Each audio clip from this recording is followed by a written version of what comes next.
So good afternoon. Thank you everybody for coming. Please make sure you're well hydrated and nourished for this arduous journey of story. Again, thank you for attending another one of our master classes where we get to know somebody a little bit better and help strengthen the threads of our community. Today, we have the lovely and talented Mina. Haretos, is that the best way to say it? Or no, if I was Greek, how would I be saying it? Haretos. Haretos would be the best. Yes. Haretos. And I'm so glad that she's agreed to speak to us today. In April, we will have Susan Haygood, Journey from Education, talking. So without further ado, Mina, yay! Well, thank you. Thank you for the invitation. It's definitely a first. I'm not used to the purpose of the presentation or talking about myself, but I'm very pleased to share my story with you, if nothing else, to also contribute to what you try to do. I really believe in the cause, and I have thoroughly enjoyed every other presentation that I've attended, and I have a very good one to follow today. So thank you for having me. I will try to keep it to the 30 minutes, and I will follow the structure that Bill kindly provided, and start a little bit about my Thomas University story. So I started teaching as an adjunct at Thomas University in 2008. Pretty much as soon as I graduated with my master's degree, and I could literally go out and teach, I made an application, and I was in. I joined full-time the school in 2015. And so I think that my relationship over 10 years now really has helped me understand the history of the school. I've seen it progress, I've seen it change, I've seen it evolve. And it was definitely a very, very cool day when I got to join full-time. So I was really happy to join, and I have not regretted it. How did I find out about Thomas University?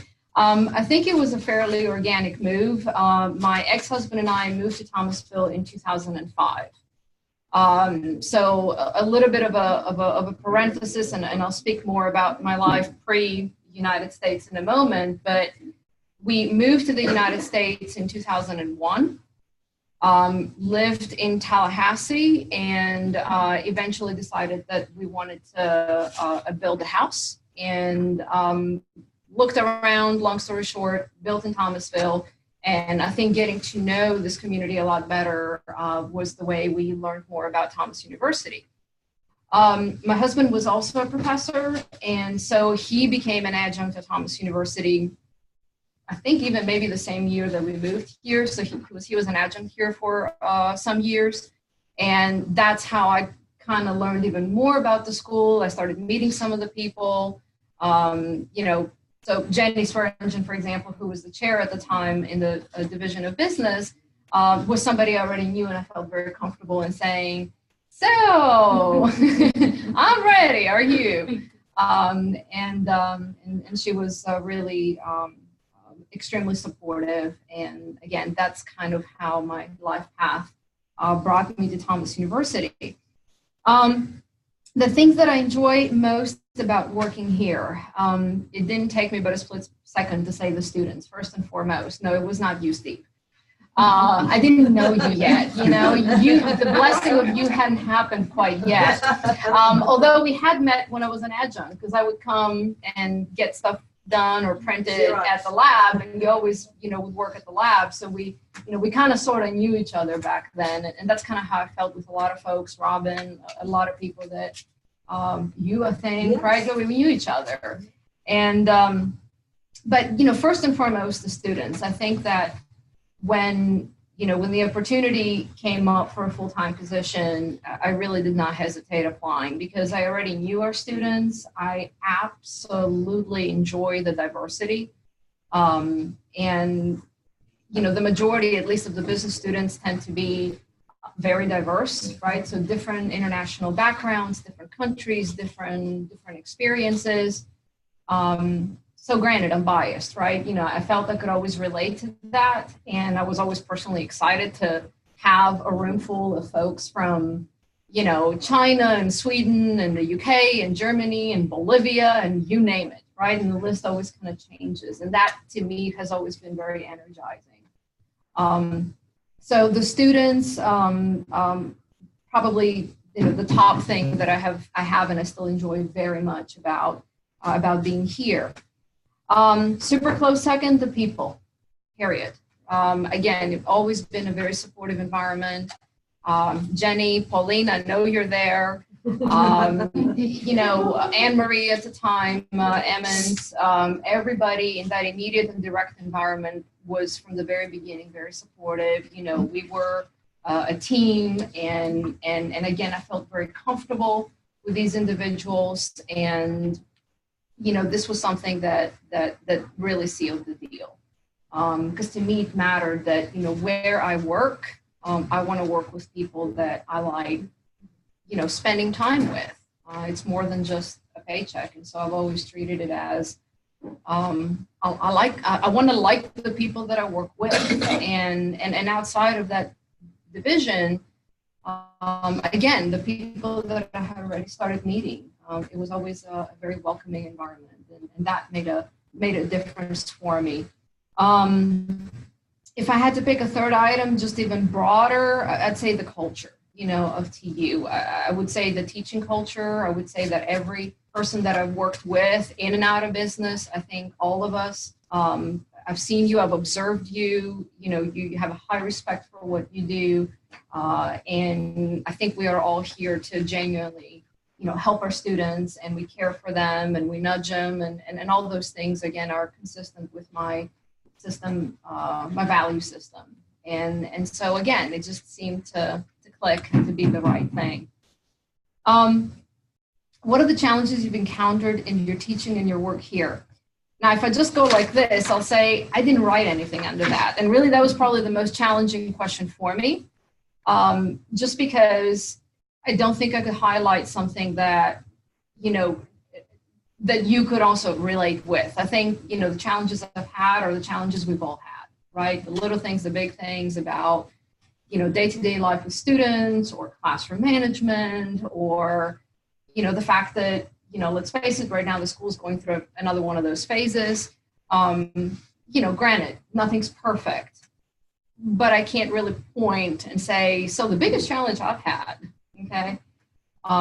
So we're going to skip that question and go on. A little bit about my life story. Born and raised in Athens, Greece. City girl through and through.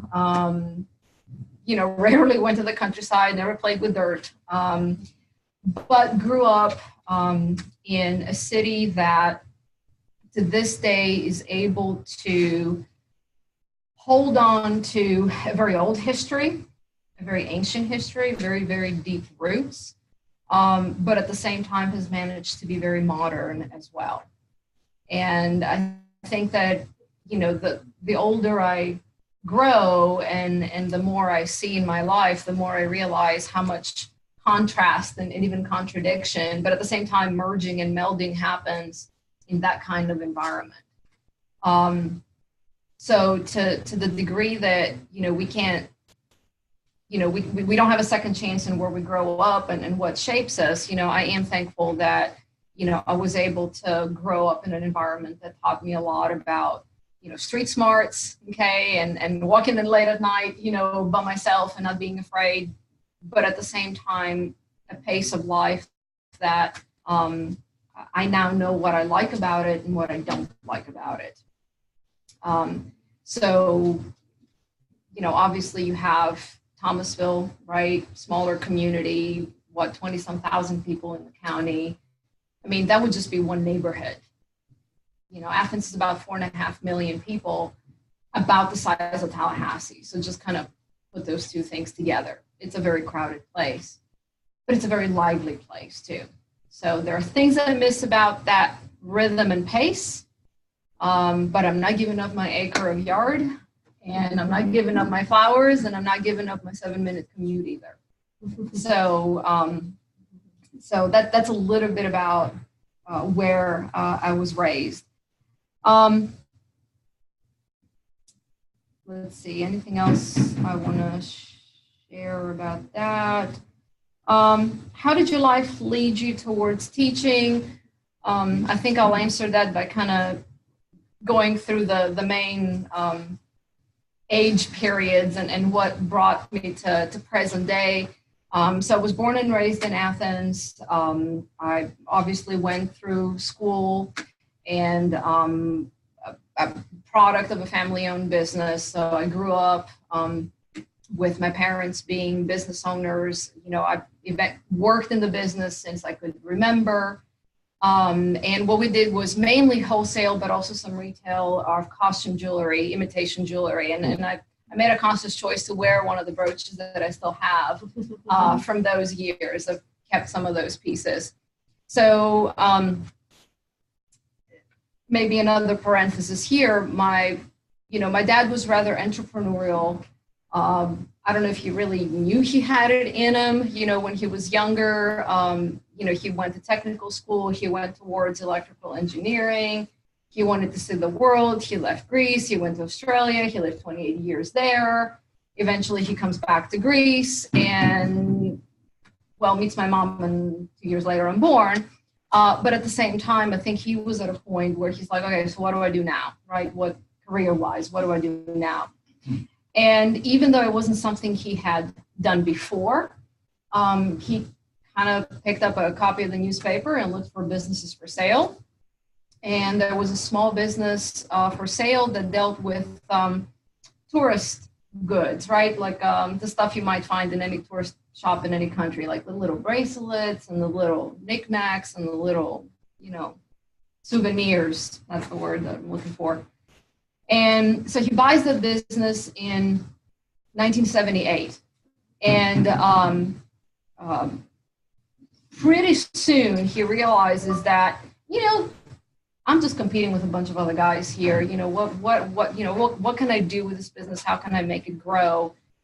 And, reflect back to the 80s, right? Reflect back to how people dressed, how people, wore jewelry, big clothes, right? Everything was adorned, right? Big hair, everything, right? And exactly. And so he really saw an opportunity to do what a lot of people were not doing. I mean, in terms of costume jewelry, most folks in Greece were manufacturers. They made their own stuff. They focused on a very specific style.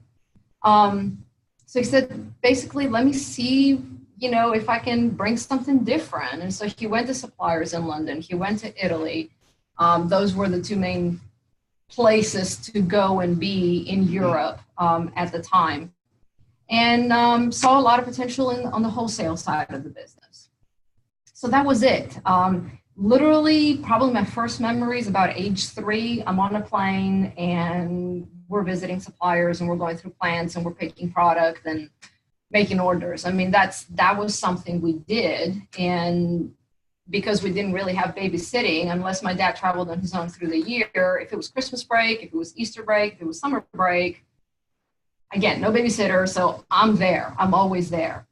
So from a really young age, I got to see the business, live the business, obviously helped at the store, dealt with customers, with price stickers, all those things that are a part of running a small business.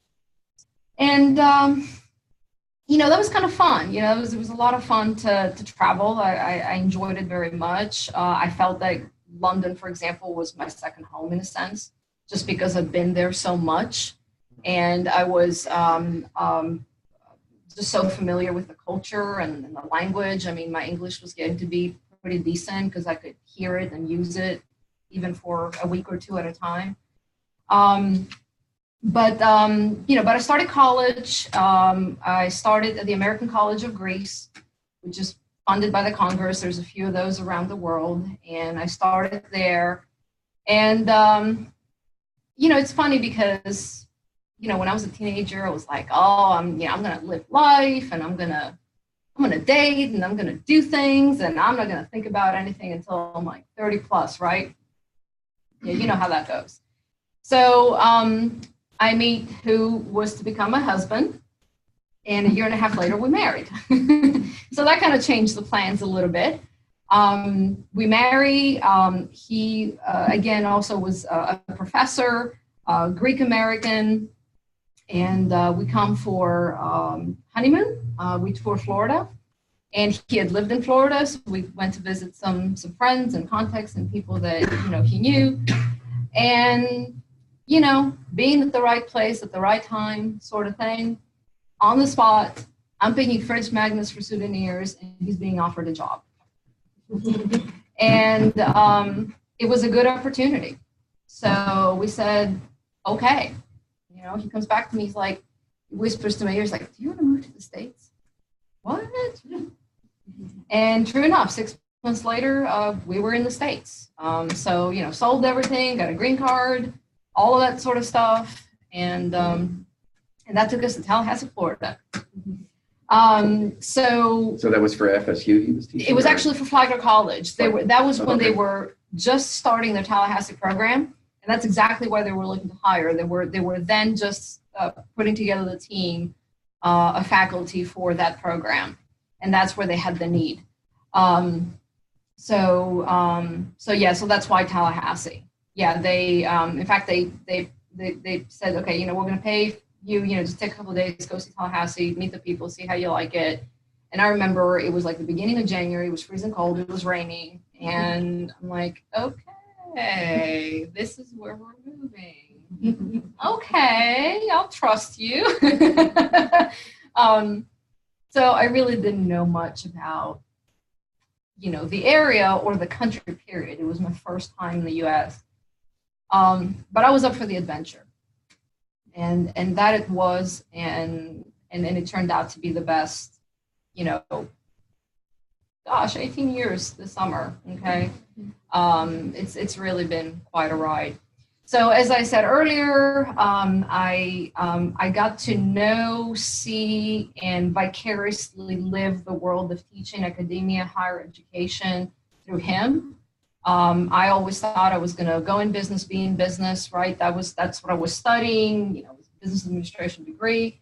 But this showed me a different slice, and I really enjoyed what I saw in terms of the ability to give, to share, to share, the body of knowledge and experience that at least I've accumulated, but to really help others succeed, and to see others, to help them, to enable them do what they wanted to do in their lives. And that's still what I see as part of my purpose. So therefore, how has teaching impacted my life? I'd say it's completely changed it, period. It changed the direction, from where I was going to where, I am here.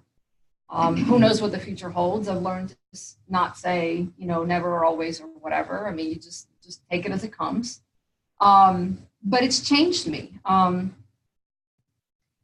feel that, it really is a wonderful marriage of business, which I love. And that's a bug that I caught or inherited genetically, however it works out, from my parents and from the environment that I was brought up in, but also kind of added the love of teaching. And so this kind of brings the two together for me.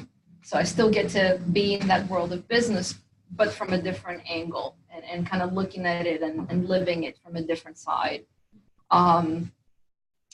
How it's changed me otherwise, it helped me growing as a person. I grew up mostly as an introverted child. I wasn't one to reach out to the new kids. Hey, my name is Mina. You want to be friends? No, it was always the other kids coming to me. And although I probably still carry some of them, hide, some of those characteristics, still, I'm much more comfortable being in social settings. I'm okay right now, with you in front of me. I'm okay in a classroom.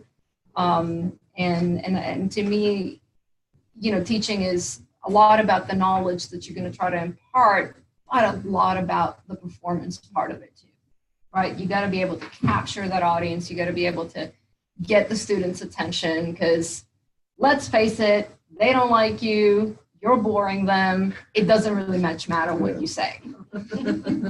So you kind of got to do a little bit of that song and dance, to go along with, with what you're trying to get across as well.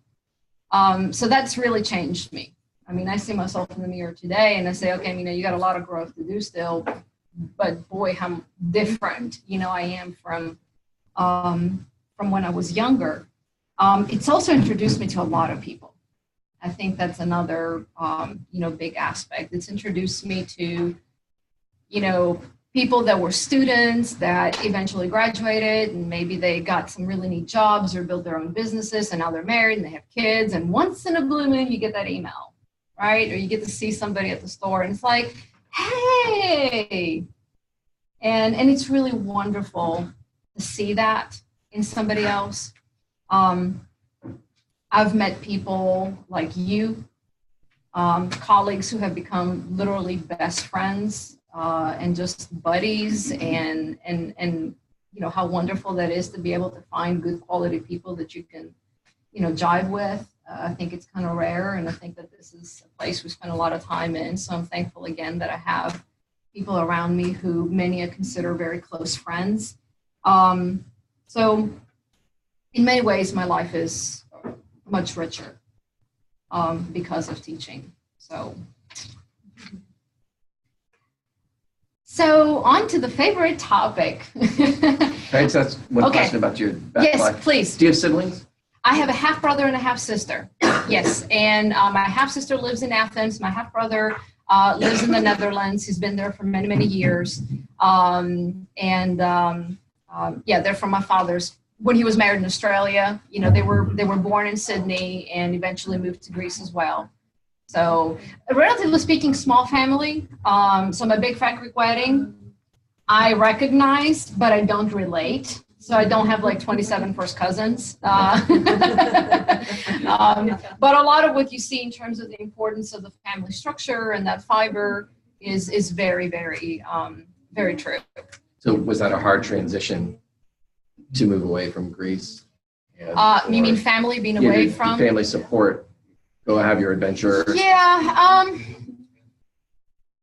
Not really. And I don't mean it in the sense that, I don't miss them, but because I think, again, my attitude was this is going to be a good adventure. I wasn't coming alone. I mean, again, this wasn't like I decided to, like our students, right? They come here and they're all alone and they don't know anybody and they're kind of starting from scratch.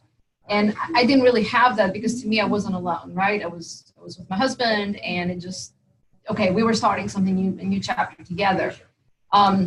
But because, we did keep very close ties with family and friends, a lot of friends that we left back, our goal was to try and go back once a year. And thankfully, with teaching and with the nature of this business, so to speak, we could visit in the summer and we could have that chance to spend time together.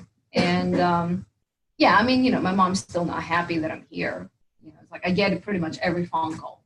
So if you could move back, would you move back? And so the connections are still there. It's I don't know if any of you have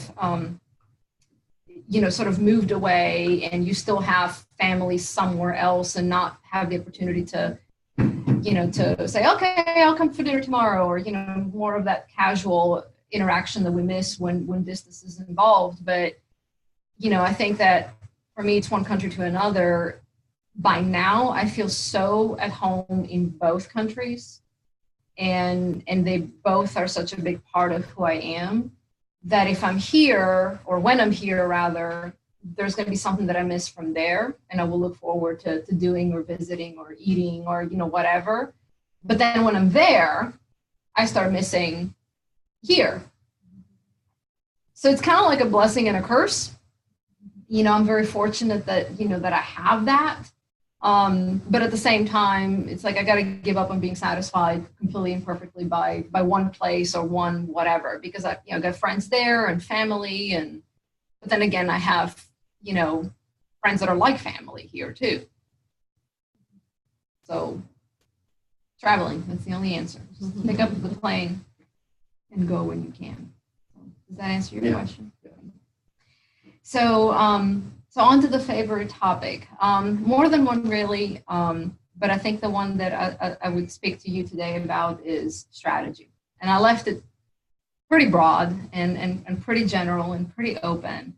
Obviously, the class and the course is business strategy, but I think what's really neat about the class and the topic itself is that while we, in a course setting, study business strategy, the field itself is, far wider, far broader, and something that's always intrigued me because it is so applicable to different settings. So I'll share with you a quote that I think makes a lot of sense, and it's from Lewis Carroll and Alice in Wonderland. And basically says that if you don't know where you're going, any road will take you there.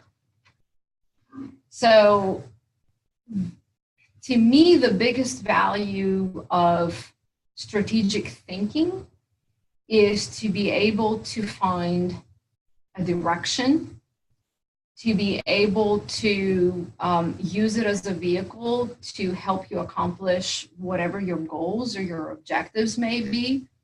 So, if it's personal life, right, and the things we want to achieve when we grow up, right? So I'll ask the students sometimes, so do you know what you want to be when you grow up? But I think that question is one that I could ask you or anybody. Myself included. Okay. I think I know, but I'm open. Talk to me, Nevertheless, I think that it's important to see how it can help us in personal life, to see how applicable it is in athletics, sports, right? You talk about strategy there. Games, okay, cards, chess, backgammon. Any backgammon players, by the way? We must talk. I don't have too many people to play with. It was college, so it's state-specific memory. Well, I have a couple of nice backgammon boards at home, so maybe I should bring one to the office. And war, and there's another, the battlefield is actually where the term and the word itself was born. So yeah, big surprise, strategy is a Greek word. And pretty much translates as leading an army, right? So to lead an army is what strategizing is. And so the term and the notion in ancient Greece, but of course across other cultures, right? So Sun Tzu, the art of war, the military environment is where it was born. And, but still, again, the principles, I think, are very universal. So I'll leave it with saying that if you could narrow down to 3 little bullets, to 3 little questions, what strategy and what strategic thinking really comes down to, I'd say it'd be number 1, where are we now, right? So what is your present day environment? Who are you today, right? So a little bit of know thyself is very important. Number 2, where do you want to go? What do you want to be when you grow up? Okay. And third, you probably see where this is going. How do you get there? So if it's business that we're talking about, right, knowing where we are today means we have to hold that mirror, be very honest, and understand what our strengths and our weaknesses are, what we have, what we don't have. We have to understand what's going on out there, right? So what's going on with my competition? How's the market trending, right? What do people want? What's relevant? What's not? And once you have a really good picture of where you are now, today, what is the present situation, then you say, okay, I'm here, I'm in point A. What's the point B? Where do I want to end up? Where do I want to go? And then you have a North Star, then you have a direction, okay? And there are tools to kind of help you figure out how to get there. But I think that road, there's no right answer for, okay, go to page 57 and you find the how to get from point A to point B. No, there are a lot of different variables. So like anybody that may enjoy maybe chess or any context with changing variables when you can't really quite repeat the same thing again and again, I think that's what's really, really cool about strategy is that it's not about memorizing a textbook. And by the way, this is a seg now for so what's the outcome you wish for, how do you, okay, I get to how to engage students, but what's the outcome I wish students to have after they've taken the class it's not about memorizing a textbook. It's I want them to leave with a new way of thinking. I want them to change the way they think. I want them to learn it as a skill rather than, okay, here's Porter's 5 courses model, okay, and you know everything you need to know. It's not about that. It's about, again, whatever, personal life, business, et cetera, whatever the context. It's about realizing the simplicity of the process. Where am I now? Where do I want to go? What's the best way for me to get there? But at the same time, the complexities of reality. So it's a simple process, but it can be a complex reality. And, for students, I tell them, you really cannot train for every possible scenario that's going to come up. I'm on time. I'm late. Okay. So it's really about the ability to, analyzing variables, having the ability to identify, to see, to analyze. It's about the ability to decompose and recompose, right? So pull something apart, put it back together. You do that. It's about realizing what's your best move, because you can have a lot of options and a lot of alternatives, but what is your best move, okay? Knowing what are your trade-offs and what are your opportunities, okay? And knowing that it's important to always keep evolving and always adapting. And if any student was in this room, they're probably grown tired of hearing me saying it in every single class, but it's relevant in every single class that, the 2 things you can always count on is change and death. What about taxes?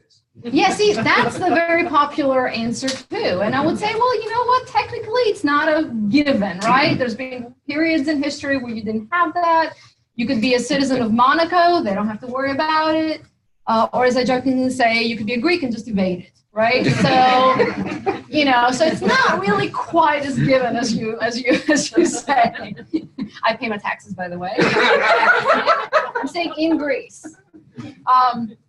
But for sure, right, everything's going to change. Just give it enough time. Nothing stays the same, period. And eventually, everything comes to an end. Now, it could be cyclical. It could be the beginning of something else. But products die, businesses die, needs and wants and market segments die. But this building will be, torn down one day, civilizations come and go. I mean, any way you look at it, things always change, things always move, and things eventually come to an end as whatever present form they're in. So again, keep moving, keep adapting, keep changing, build that in you and just give up on the fact that you think you may control something and keep it the same, forever and ever, because you can't. So give up. So yeah, strategy, it really takes hard work. It's not an easy process. I mean, I can joke and say it's 3 little questions. It's very simple. And it is. And I think it's important to kind of keep that in mind because it can be helpful and less inundating. But it is hard work. And it can also bring a lot of satisfaction, I think, at the end. So I'm over time, but I can talk about engaging students. Let's do some questions. Yeah, let's do some questions. That'll be better. Well, let's give you first round.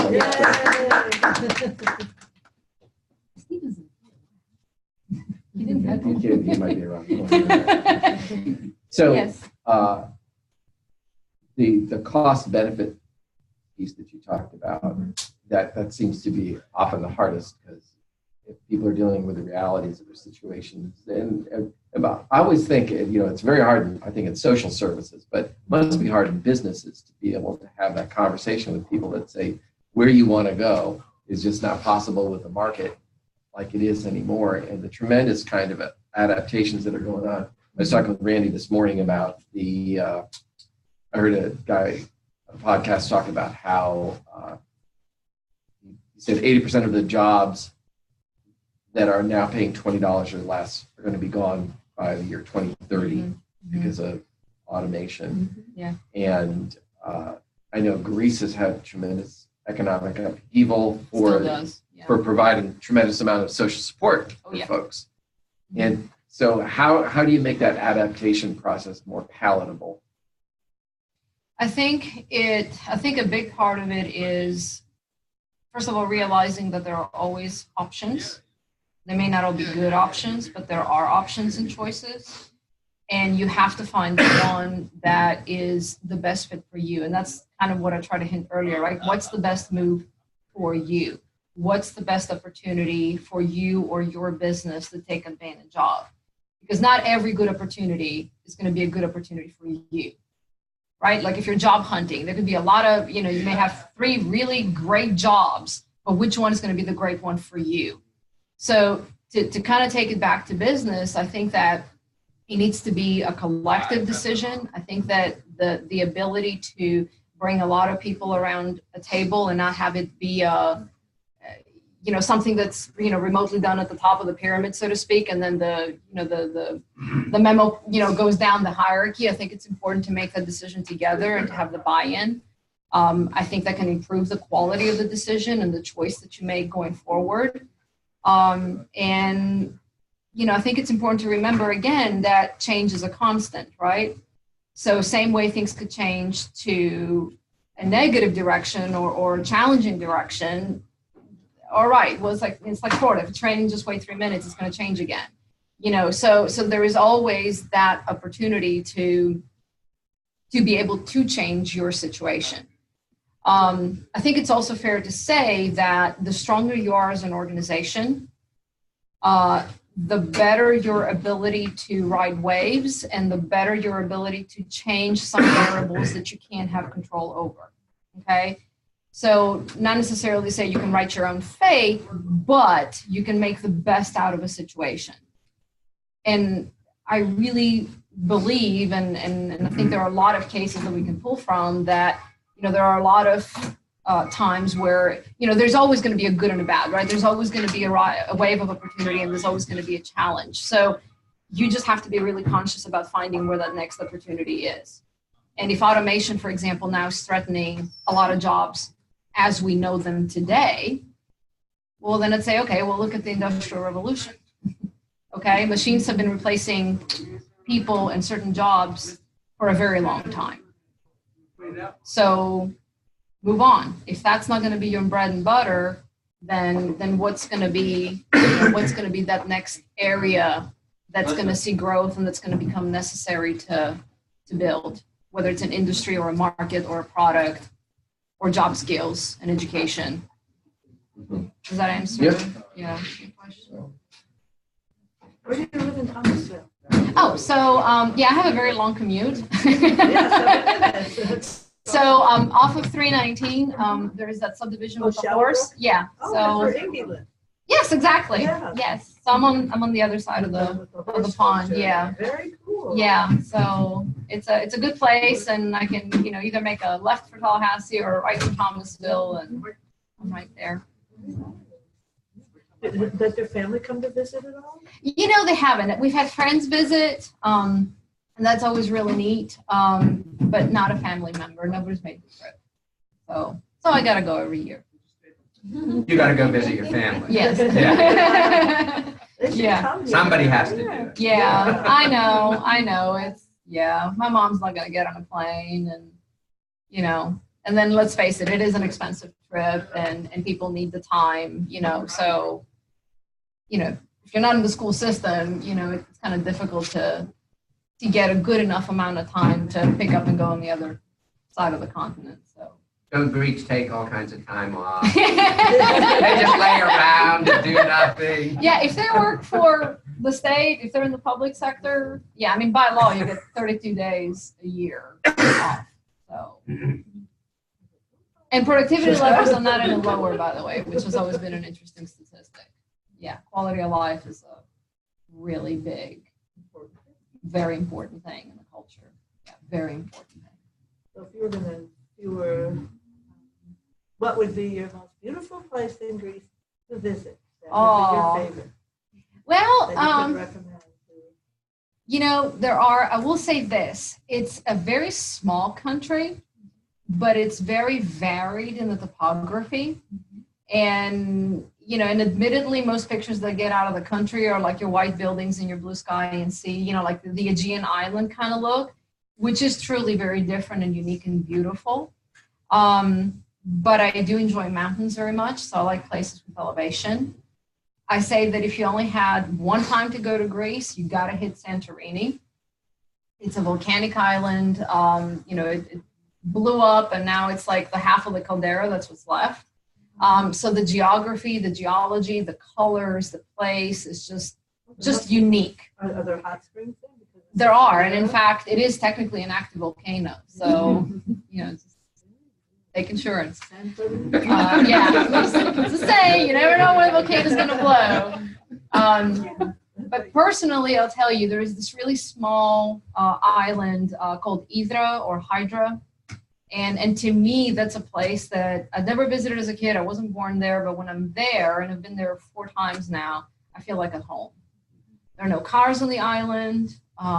It's just very picturesque. It's kind of mountainous, even though it's small, so it's got that elevation. You know, just all the life takes place by the harbor. It's just a place you can really, I don't know, appreciate life a little bit differently.